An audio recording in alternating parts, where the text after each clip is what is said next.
Karon kay New Year naman yun, no? Daghan kayong mga kalipay nga pwedeng mahitabo sa atong kinabuhi. And i-share na ko sa inyo ha. Dunay usa ka babae nga diin single mom ni siya. Doon na siya anak na 6 anyos. Kini iyang anak suod kay niya. Now karon nahitabo nga ang iyang mama adunay karelasyon.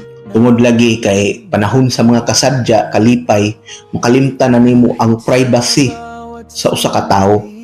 Nahitabo nga diin dunay birthday ang iyang karelasyon ning bisita man na didto sa balay sa babae nga diin didto sa balay tuwa pod ang iyang anak nga lalaki.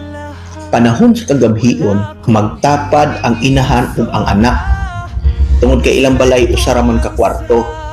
Karon kay ang lalaki hubog-hubog man pag abot didto diretso dayon siya nga mitapad siyang uyab nga wa niya damha nga ang lalaki nga anak tuwa pod tapad sa iyang uyab nga babae.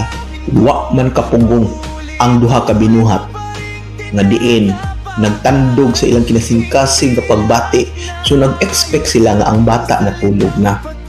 Karon samtang nagpamati ang bata sa ilang gibuhat, nadunggan man sa bata ang ilang mga hagawhaw nga tingog ba nga matud pa sa lalaki. Mingon man ang lalaki nga,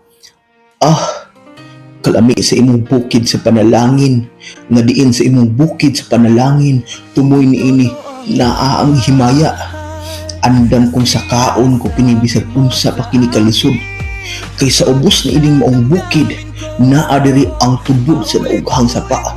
Andam ko kining laon hangtod nga ako mabusog. Naminaw ang bata ni anak.